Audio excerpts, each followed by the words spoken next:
तो बाबू फिजिक्स हम लोग स्टार्ट करेंगे आज मोशन से।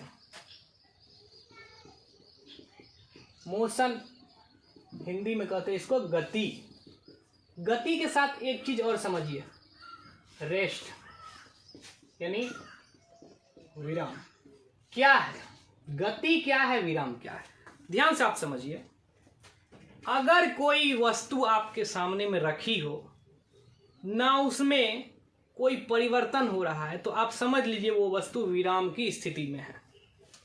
जैसे मैं कहूँगा अभी मैं यहाँ पे खड़ा हूँ, तो आप कह सकते हैं कि आप अभी विराम की स्थिति में हो। लेकिन आप ध्यान से अभी देखिए, जैसे मैं यहाँ पे हूँ, अभी थोड़ा यहाँ पे चल दिया हूँ, तो आप कहिएगा आप गति में हैं।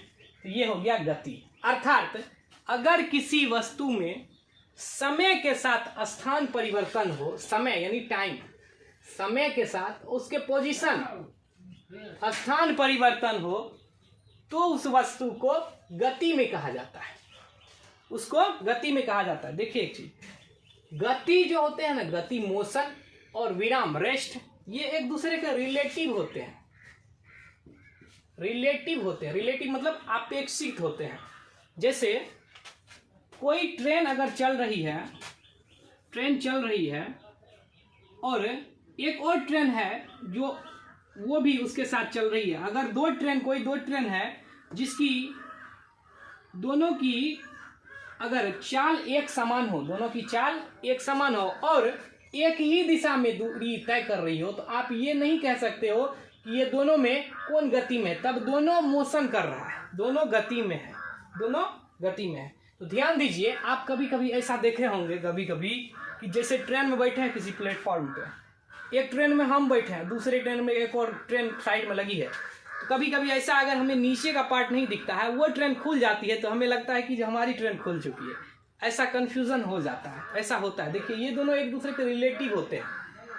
कार में भी बैठा हुआ व्यक्ति वो कार के सापेक्ष विराम की स्थिति में है, लेकिन वही कार सड़क पे दौड़ते हुए वृक्षों सड़क के प्रति मोशन कर रही है। तो ये हो गया मोशन। मोशन समझ गए आप?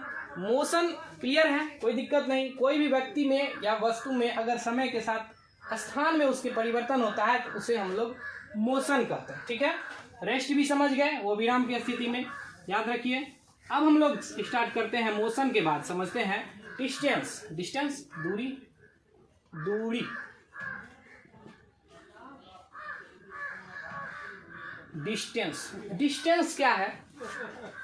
बहुत आसान है डिस्टेंस को समझना। जैसे कोई बिंदु ए है, यहां से मुझे यहां तक जाना था बी तक, बी से फिर जाना था सी तक, सी से फिर जाना था डी तक। तो आप कह सकते हैं कि कुल कितनी दूरी तय की? ए से बी, बी से सी, सी से डी, यानी जैसे ए से बी 4 था, उसके बाद 5 था, फिर 6 था। तो आप टोटल दूरी कह सकते हो, दूरी 4 + 5 + 6 15। कितने हुए? 15। ये हो गई दूरी। मतलब किसी व्यक्ति द्वारा किसी मार्ग में तय की गई मार्ग की कुल लंबाई को हम लोग क्या कहते हैं? दूरी कहते हैं। कुल लंबाई को क्या कहते हैं? दूरी कहते हैं। ये हो गया दूरी की बात। दूरी के लिए कोई डायरेक्शन निश्चित नहीं है, मतलब डिस्टेंस कोई निश्चित नहीं है कि वो किस दिशा में जाएंगे। दूरी हमेशा धनात्मक होती है, याद रखिएगा। दूरी आप जैसे कहने का अर्थ हो गया, अगर हम यहाँ से यहाँ गए, यहाँ से यहाँ आए, फिर यहाँ से डी पाए, अगर मुझे फिर पुनः यहाँ पे आना हो, तो फिर यहाँ पर चलने के लिए मुझे कुछ दूरी तय करनी पड़ेगी। तो फिर वो दूरी जो होगी इस 15 में यहाँ पे ऐड हो जाएगी। तो यानी डिस्टेंस हमेशा धनात्मक होते हैं।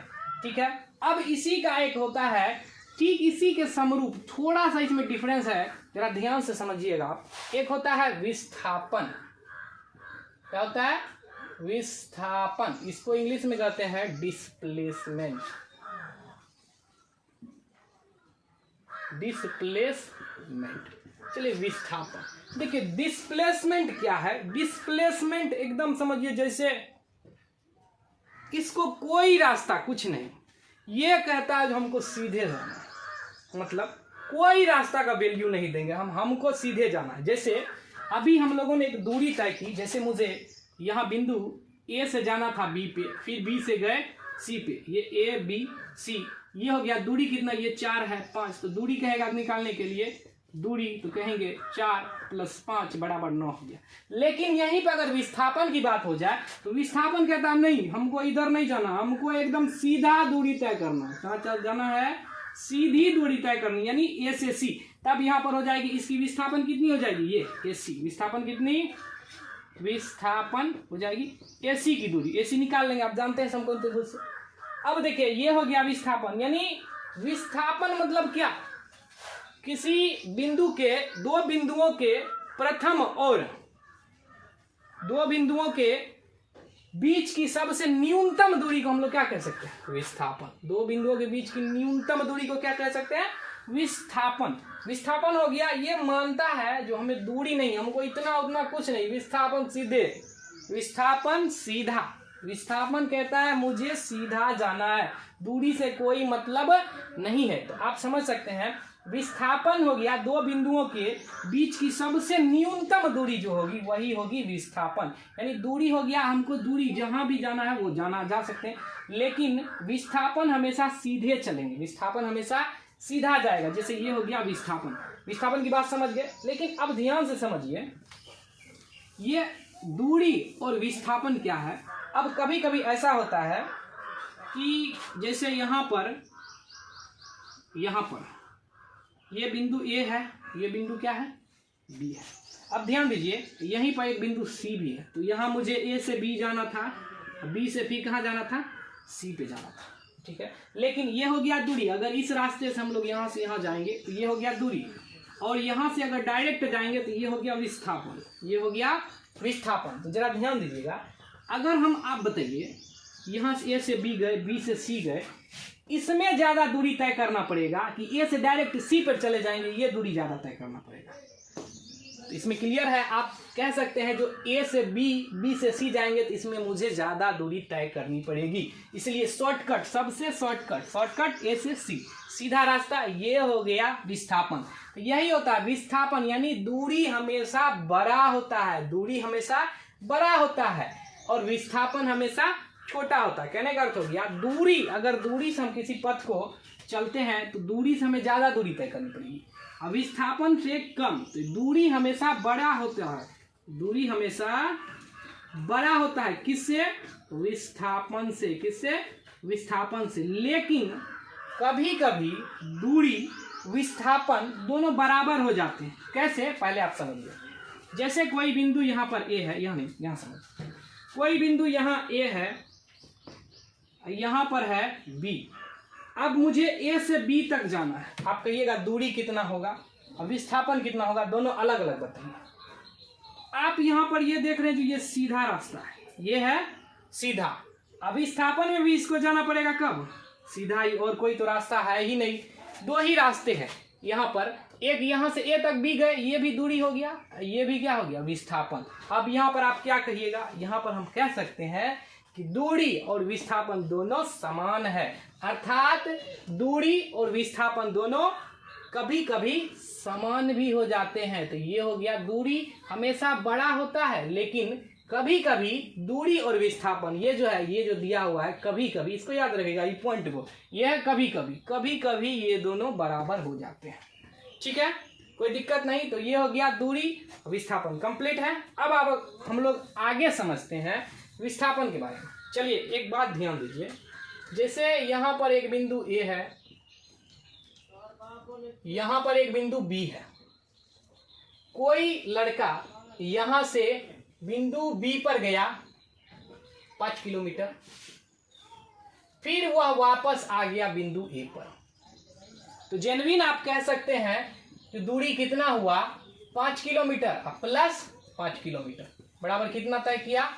10 किलोमीटर। ये तो कोई भी बता सकते हैं, लेकिन यहीं पर अगर कह दे जो इसका विस्थापन कितना होता है, तो ध्यान दीजिए, तो विस्थापन कितना होगा आप लोग बताओ? विस्थापन, बाबू इसका विस्थापन हो जाएगा 0। अब कहिएगा 0 कैसे? गया आया नहीं, ध्यान से आप समझिए, विस्थापन कह रहा है अरे बाबू, अरे लड़का, तुमको यहाँ से वहां पर जाना था, तो फिर तू वापस आ क्यों गया? ले, तुम्हारा कोई वैल्यू नहीं होगा, इसका मतलब विस्थापन हो जाएगा तुम्हारा कितना?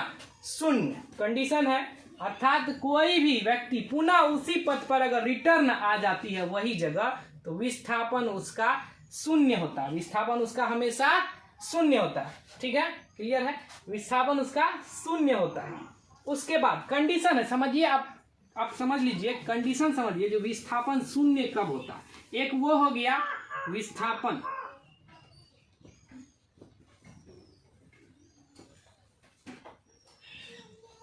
शून्य होगा। कंडीशन समझिए, यदि कोई वस्तु रिटर्न उसी पथ पर अगर रिटर्न आ जाती, जैसे यहां से ए से बी गया, फिर बी से ए के पास आ गया, आप समझ लीजिए उसका विस्थापन कितना होगा, 0 होगा, विस्थापन 0। दूसरा आप समझिए, दूसरा पॉइंट, जैसे कोई वृत्ताकार सर्कुलर पार्ट है, यहां पर वृत्ताकार पथ है, ये हो गया एक वृत्ताकार पथ। कोई व्यक्ति यहाँ एक है, एक पॉइंट है यहाँ पर, ये 5 के स्पीड से जा रहा है, 5 किलोमीटर पर आवर। ये अगर घूमकर पुनः अगर अपने इस पॉइंट पे आ जाएगा तो हम कहेंगे इसका विस्थापन क्या हुआ, 0। विस्थापन कितना हुआ, 0। अर्थात किसी वृत्ताकार पथ पर पुनः अगर वस्तु रिटर्न उसी बिंदु पर आ जाती है तो उसका विस्थापन कितना होगा, 0। तो यह हम कह सकते हैं वृत्ताकार पथ पर पुनः आना। ये हो गया दो कंडीशन आप समझ गए। वृत्ताकार पथ पर आने पर पुनः उसका विस्थापन क्या हो जाता है, 0। एक और कंडीशन समझिए, विस्थापन, जैसे यहाँ पर कोई, जैसे मेरा यहाँ पे मार्कर है, अब यहाँ पे मैंने रख दिया हूँ, आप कहिएगा अभी विस्थापन कितना है, कोई भी कह सकता है आसानी से, ये अभी कुछ हिला ना डोला तो विस्थापन क्या होगा, यानी हमेशा कोई भी चीज शून्य होगा, विस्थापन शून्य होगा यदि वह वस्तु किस अवस्था में हो, विराम की अवस्था में। यानी विस्थापन होगा अगर वस्तु विराम की अवस्था में हो तो विस्थापन उसका शून्य। ये 3 कंडीशन आप याद रखिएगा जो विस्थापन कब कब शून्य होता है। पहला, जो कोई चीज अगर रिटर्न उसी जगह पर आ जाती है तो उसका विस्थापन शून्य हो जाता है। कोई वृत्ताकार पथ पर, यहाँ पर ये वृत्ताकार पथ है, यहीं आकर ये वस्तु यहाँ पर अगर आकर रुक जाता तब हम कहते हैं जिसका विस्थापन शून्य नहीं हुआ, लेकिन ये यहीं पर आ गया तो ये हो गया शून्य। विस्थापन कहता है जो अगर बाबू तुमको फिर वहीं पर आना है तो तुम्हारा कोई वैल्यू नहीं होगा, शून्य हो गया, तो ये हो गया शून्य। विस्थापन शून्य, दूरी और विस्थापन समझ गए। अब एक चीज और समझ गए, क्लियर है, चलिए इसको मिटाते हैं। अब एक बात बताइए, जैसे कोई बिंदु यहां से यहां गए, फिर यहां आए, फिर यहां आए, फिर यहां आए, फिर यहां आ गए, इसी पथ पे आ गए, इसी सीधा, कहेंगे दूरी कितना हुआ।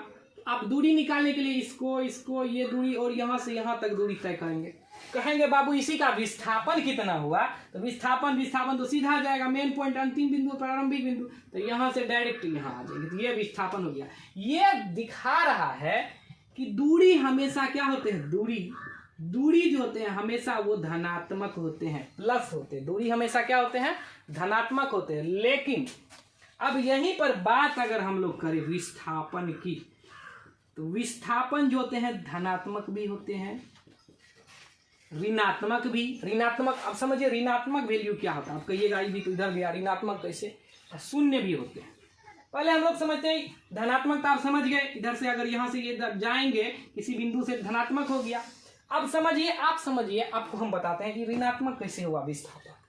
जैसे मैं अभी यहाँ पे हूँ, आपकी ओर आ रहा हूँ, आप कहिएगा जो आप धनात्मक है मेरी ओर आ रहे हैं, लेकिन जरा गौर कीजिए, अब मैं यहाँ पर अपना बदल लिया हूँ, अब मैं यहाँ पे आ रहा हूँ आपकी ओर, आप क्या कहिएगा, आप कहिएगा आप उल्टा चल रहे हैं, उल्टा चल रहे हैं, वही ऋणात्मक। मतलब विस्थापन धनात्मक भी होते हैं और ऋणात्मक भी होते हैं, ये गौर कीजिए, और शून्य भी होते हैं, अगर नहीं चला तो शून्य भी होते हैं। तो ये हो गया विस्थापन की बात, यानी विस्थापन में याद रखिए, विस्थापन में ऋणात्मक, धनात्मक एवं शून्य तीनों होते हैं, ठीक है।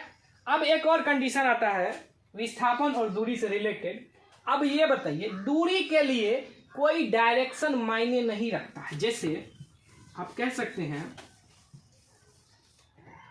यहाँ से मुझे यहाँ गया, फिर यहाँ आया आ गए हैं, फिर यहाँ आ गए हैं, फिर यहाँ आ गए, फिर यहाँ आ गए, मतलब दूरी तो क्या बताए, यहाँ पर कोई रास्ता ही नहीं। अगर मान लो किसी व्यक्ति को यहाँ से यहाँ जाना है, उसका एक क्या वो रास्ता है, यहाँ से यहाँ, मतलब दूरी कोई मायने नहीं रखती है जो किधर जाएगी, दूरी कोई दूरी में यहाँ पे डायरेक्शन कोई मायने नहीं रखती दूरी में। लेकिन यहीं पे विस्थापन की अगर बात करें तो विस्थापन क्या कहता है, हमको सीधे जाना है, विस्थापन हमको सीधा जाना है, तो सीधा गए, यानी इस विस्थापन में परिमाण के साथ दिशा का भी होना बहुत जरूरी है। इसका मतलब हो गया विस्थापन बाबू एक सदिश राशि है, जबकि दूरी एक अदिश राशि है, क्योंकि अदिश में दूरी का कोई मायने नहीं रहता है। क्लियर है? तो दूरी एक अदिश राशि है, जबकि विस्थापन एक सदिश राशि है। क्लियर है? तो आज हम लोग पहला टॉपिक समझ गए। अब नेक्स्ट हम लोग समझेंगे इसके आगे जो क्या होता है।